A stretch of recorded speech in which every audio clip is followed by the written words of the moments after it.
Nova York, inverno de 1942. A cidade que nunca dorme estava mergulhada em um pesadelo gélido e escuro. A América havia entrado na Segunda Guerra Mundial, mas a guerra não estava do outro lado do oceano. Ela estava batendo na porta da frente. Nas águas negras do Atlântico, a poucos quilômetros de Coney Island e Long Island, alcateias de submarinos alemães U-boats espreitavam como tubarões de aço. Eles chamavam aquele período de Segunda Época Feliz, pois os navios mercantes americanos, carregados de suprimentos para os aliados na Europa, eram alvos fáceis, recortados contra as luzes brilhantes dos arranha-céus de Manhattan. O governo impôs blackouts, mas, misteriosamente, sinais luminosos continuavam a piscar das janelas de armazéns abandonados e docas escuras, guiando os torpedos nazistas direto para os cascos dos navios. A Marinha do Mar estava humilhada e em pânico. Seus agentes de inteligência tentavam patrulhar o porto, mas encontravam apenas o silêncio hostil dos estivadores e o labirinto impenetrável das docas controladas pelo crime. Eles perceberam que, para pegar os espiões que estavam iluminando o caminho para a morte, não precisavam de mais soldados, precisavam de criminosos. Foi então que, em um ato de desespero calculado, o tio Sam foi bater na porta de uma cela na prisão de Dannemora. Lá dentro, Charles, Lucky, Luciano, ouviu a proposta.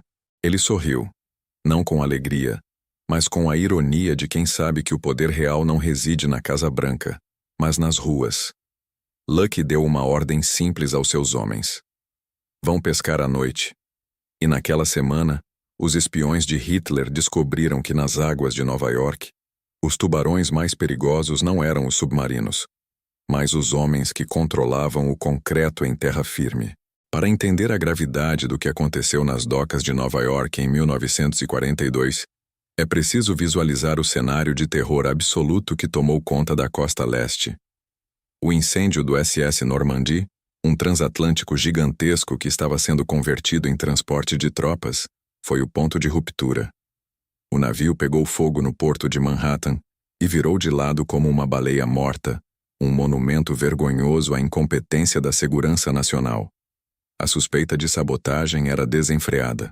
A inteligência naval, ONI, estava convencida de que espiões alemães e simpatizantes nazistas estavam infiltrados entre os sindicatos de estivadores, pescadores e trabalhadores portuários.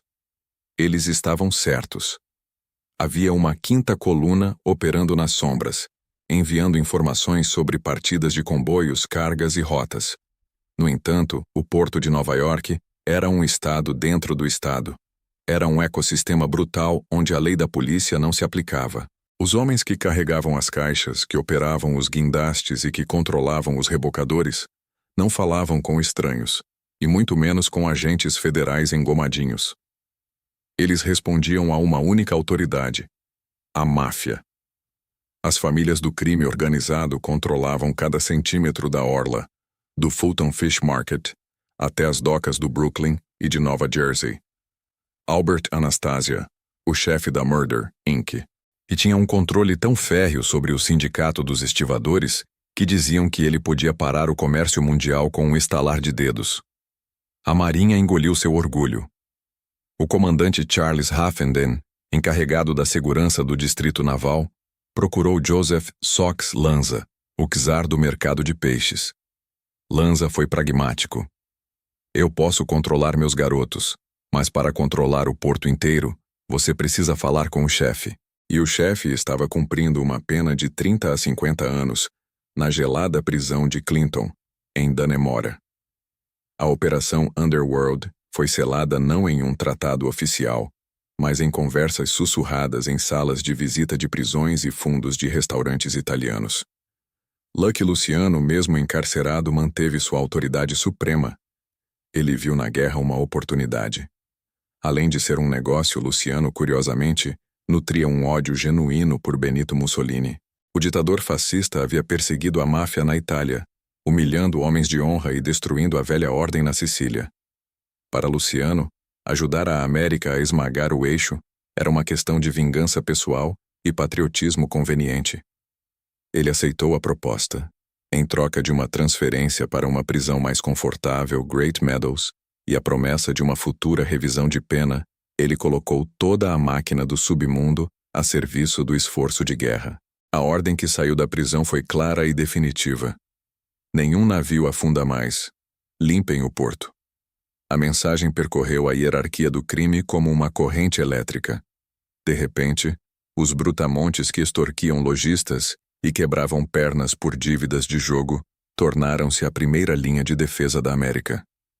Os estivadores receberam instruções para ficarem de olhos abertos. Qualquer rosto novo, qualquer sotaque estranho, qualquer comportamento suspeito deveria ser tratado imediatamente. E tratado no vocabulário da máfia não significava chamar a polícia. A caçada começou. Durante o dia, o trabalho seguia normal, mas a vigilância era total. À noite, o porto se transformava. Homens de confiança de Anastasia e Lanza, armados com ganchos de estiva, facas e porretes, patrulhavam os armazéns e os pieres escuros. Eles conheciam cada beco, cada porta enferrujada, cada túnel de esgoto. Eles eram predadores em seu habitat natural. Os espiões nazistas, treinados em espionagem militar e sabotagem técnica, não estavam preparados para enfrentar a brutalidade crua do crime organizado. Eles esperavam, na pior das hipóteses, serem presos pelo FBI, terem direitos a um advogado e a um julgamento. O que eles encontraram nas docas de Nova York foi algo muito mais primitivo e aterrorizante. Há relatos não oficiais, histórias contadas apenas entre velhos mafiosos décadas depois, sobre o que acontecia nessas noites de pescaria. Conta-se que um grupo de sabotadores foi pego tentando instalar explosivos no casco de um cargueiro no Brooklyn. Eles não foram levados para uma delegacia. Foram levados para um galpão de processamento de carne. Lucky Luciano havia instruído que não queria publicidade, não queria manchetes. Ele queria resultados. Os sabotadores desapareceram. Em outra ocasião, luzes foram vistas piscando de um apartamento no último andar de um prédio com vista para o porto, transmitindo código Morse para o mar. Os homens de Luciano não esperaram por um mandado de busca. Eles arrombaram a porta. O espião, um homem que vivia tranquilamente como um relojoeiro imigrante, foi convidado para um passeio. Dizem que ele foi levado para um barco de pesca que zarpou silenciosamente na névoa da madrugada. Ele foi pesado com correntes de âncora e blocos de concreto. Não houve interrogatório formal, apenas a justiça sumária das ruas. Ele foi jogado nas águas profundas, tornando-se comida para os mesmos peixes que alimentavam a cidade. A eficácia da máfia foi assustadora. Em questão de semanas, a sabotagem cessou completamente. Os incêndios misteriosos pararam. As greves trabalhistas, que poderiam paralisar o envio de armas para a Europa e que eram frequentemente instigadas por agitadores fascistas, acabaram instantaneamente. Luciano garantiu que o porto funcionasse como um relógio suíço. Os navios eram carregados em tempo recorde, vigiados por criminosos que garantiam que nenhuma caixa de munição fosse tocada. Um episódio particularmente sombrio envolveu a descoberta de uma rede de abastecimento para os submarinos alemães. Pequenos barcos de pesca operados por simpatizantes nazistas estavam levando combustível e mantimentos para os U-boats em alto mar, permitindo que eles permanecessem na costa americana por mais tempo. A Marinha não conseguia rastrear esses barcos pequenos no meio de milhares de outras embarcações. A máfia, no entanto, sabia quem estava comprando diesel extra, quem estava comprando mais comida do que o necessário. Luciano deu a ordem: cortem o suprimento. Os barcos suspeitos saíram para o mar e nunca mais voltaram. Os tripulantes, os capitães, as cargas, tudo desapareceu no vasto cemitério azul do Atlântico. Os estivadores chamavam isso de acidente de trabalho. A Marinha chamava de problema resolvido. O nível de cooperação chegou ao ponto de agentes da inteligência naval usarem cartões de identificação do sindicato falsos, fornecidos pela máfia, para se infiltrarem em áreas onde nem o governo podia entrar. Eles sentavam-se em reuniões com assassinos condenados, discutindo estratégias de segurança nacional enquanto compartilhavam garrafas de vinho barato. Foi uma aliança profana, nascida da necessidade absoluta. O governo fornecia a legitimidade, a máfia fornecia a força bruta e a onipresença. Mas a contribuição de Luciano não se limitou a limpar o lixo nazista das ruas de Nova York. A segurança do porto foi apenas o teste. Quando os aliados decidiram invadir a Europa através da Sicília, Operação Husky, a inteligência naval voltou a Luciano. Eles precisavam de mapas, precisavam saber onde as praias eram firmes o suficiente para os tanques, precisavam de contatos com a resistência local. Lucky Luciano, através de seus mensageiros, ativou a velha rede na Sicília. O homem que iluminou o caminho para o exército americano na Itália não foi um general, mas Dom Calogero Visini, um chefe da máfia siciliana, agindo sob ordens diretas enviadas da prisão americana por Luciano. No entanto, a história da pesca noturna no porto de Nova York permanece como o exemplo mais visceral do poder de Lucky Luciano. Ele provou que, mesmo trancado em uma cela, ele era o verdadeiro dono da cidade. Ele demonstrou que a estrutura do crime organizado era mais eficiente, mais implacável e mais capaz de proteger o território nacional do que a burocracia governamental. Os nazistas tinham a tecnologia, os códigos e o fanatismo. Mas eles não tinham a omertà e não tinham a capacidade de violência íntima e silenciosa da Cosa Nostra. Quando a guerra acabou, o governo tentou enterrar a Operação Underworld. Era embaraçoso admitir que a vitória sobre o fascismo teve a ajuda de gangsters, proxenetas e assassinos. Mas os registros permaneceram, e as lendas nas docas sobreviveram. Luciano ganhou sua liberdade, ou pelo menos uma versão dela, sendo deportado para a Itália em 1946 como recompensa por seus serviços.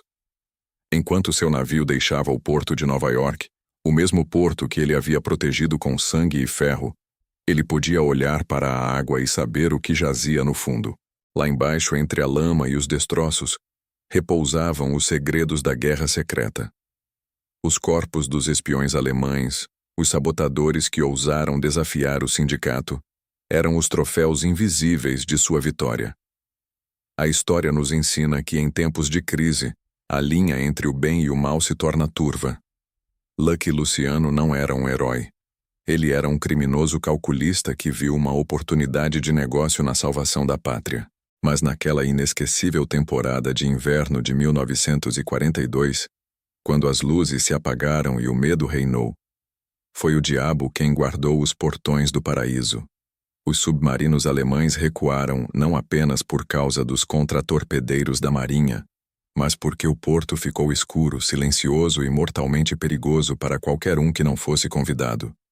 Os espiões aprenderam da pior maneira possível que, na Nova York de Lucky Luciano, quem acende a luz errada acaba apagado para sempre. E nas águas frias do East River, a única coisa que subia à superfície era o óleo dos navios. Os inimigos da família ficavam no fundo, ancorados pelo peso da justiça das ruas.